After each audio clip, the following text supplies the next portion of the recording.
Every episode so far has told you about the method. This one runs it.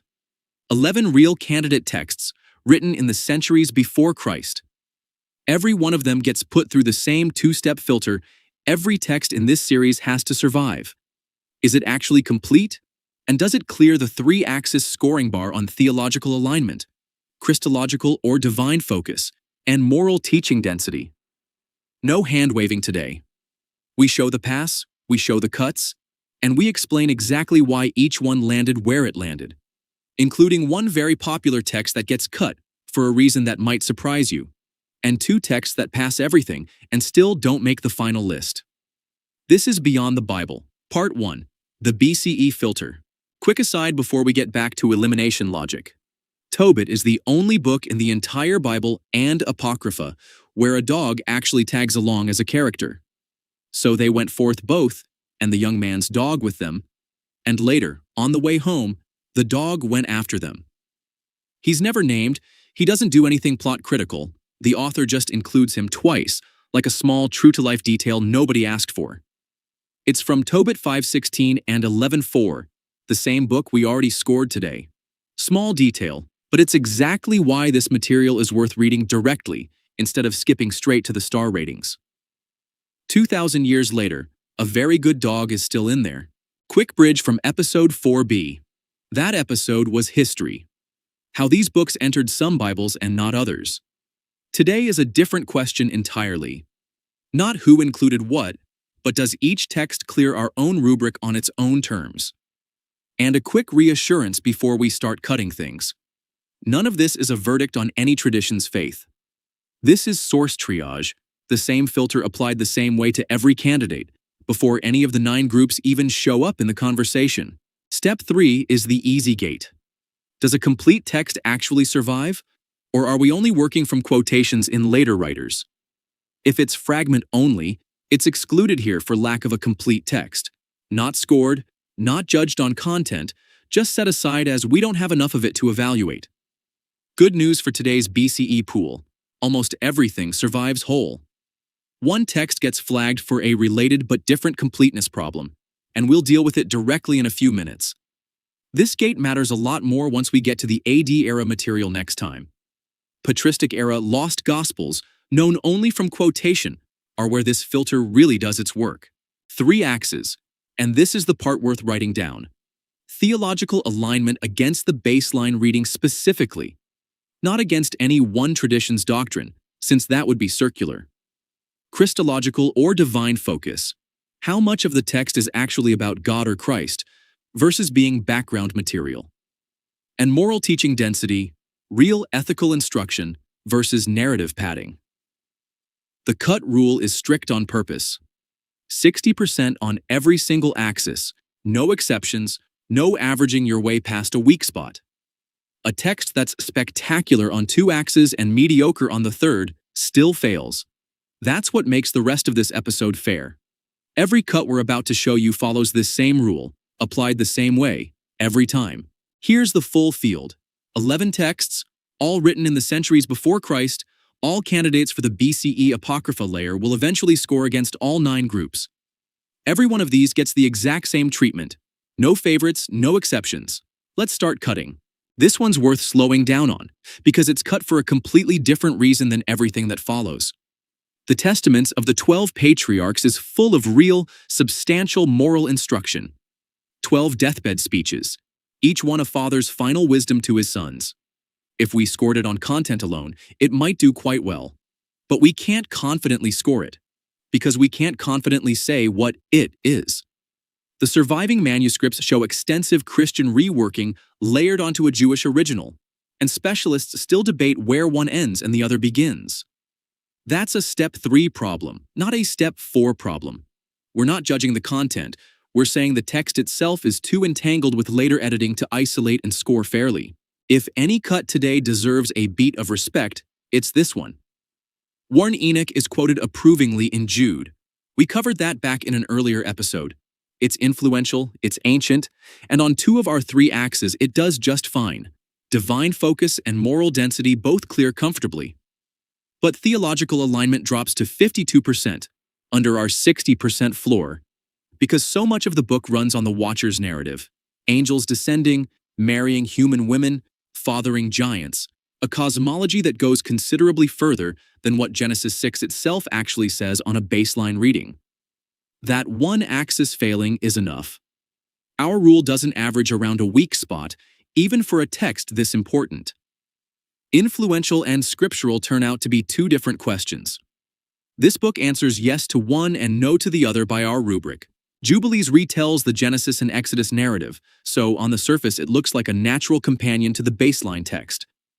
But read the actual pages and a huge share of the book is calendar polemics, defending an exact 364-day solar calendar against the standard lunar one, with real intensity. That's interesting as history, but it crowds out moral instruction, and the whole dispute isn't one the baseline reading shares or engages. Two axes fall below our floor here. Theological alignment at 58%, moral density at 54%, so this one's a clean, if slightly less dramatic cut than Maskar. Stenoch. This is a useful cut to include precisely because it's boring in a good way. Nothing scandalous here, just a text that's mostly narrative embellishment. Adam and Eve's life after Eden, their penance, Eve's own telling of the fall. Theologically it's fine, and there's real moral content in it.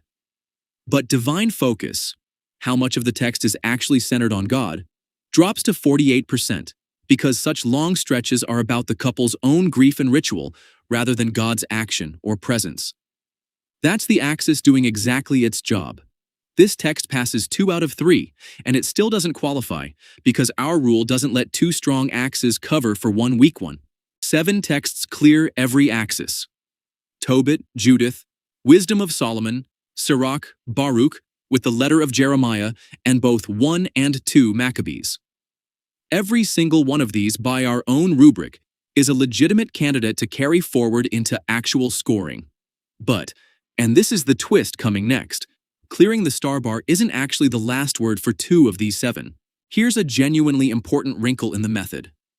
1 and 2 Maccabees both clear all 3 axes. 2 Maccabees is even the source of our purgatory case study from an earlier episode, so this is clearly substantive material. But the rubric has one more rule sitting on top of the axis scores. If a text is primarily secular historical in focus, if its actual spine is military and political narrative rather than devotional or doctrinal content, it gets excluded categorically, even after passing. 1 Maccabees is straightforwardly a revolt narrative. 2 Maccabees is closer to the line, more theologically flavored, but still structured around campaign and martyrdom accounts as its backbone. This isn't the show reversing its own scores. It's a second independent gate.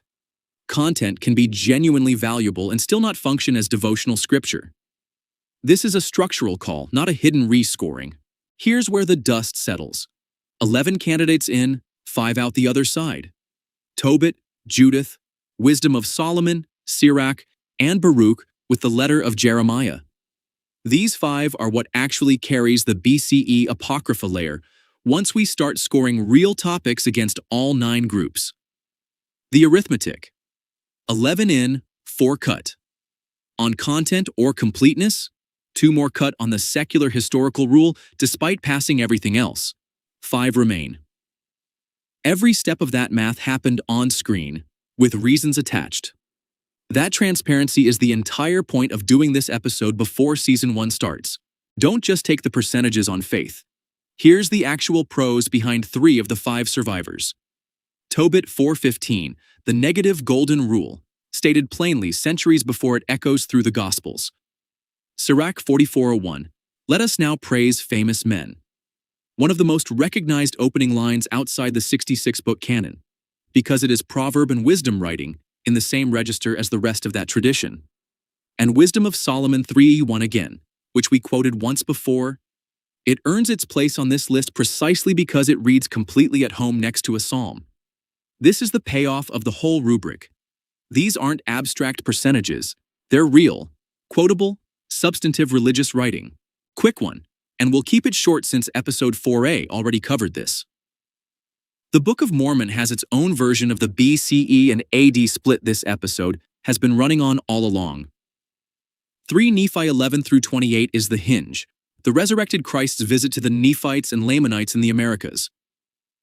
Everything after that counts as AD period material, except the Book of Ether, which is older, pre-Nephite history despite being placed near the end of the book. Page order isn't the same as chronology. If you want the full walkthrough with citations, that's in episode 4A and episode 6A. We're not recovering it here. 3 things worth carrying forward from today. First, completeness and content are 2 separate gates, and a text can fail either one independently. That's why testaments of the 12 patriarchs and Warahul's Enoch are cut for genuinely different reasons. Second, passing the Axis scores isn't automatically final.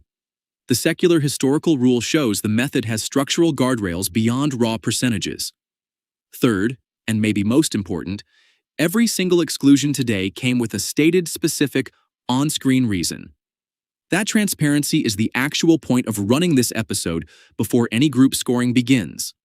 Next time, Part 2, the AD filter. Same 2 gates, a different pool of candidates, and this time the completeness filter is going to matter a lot more since several well-known lost gospels survive only as quotations in someone else's book. Thanks for sticking with the method today. I know eliminations aren't as flashy as revelations, but this is exactly the kind of work that makes the rest of the series worth trusting.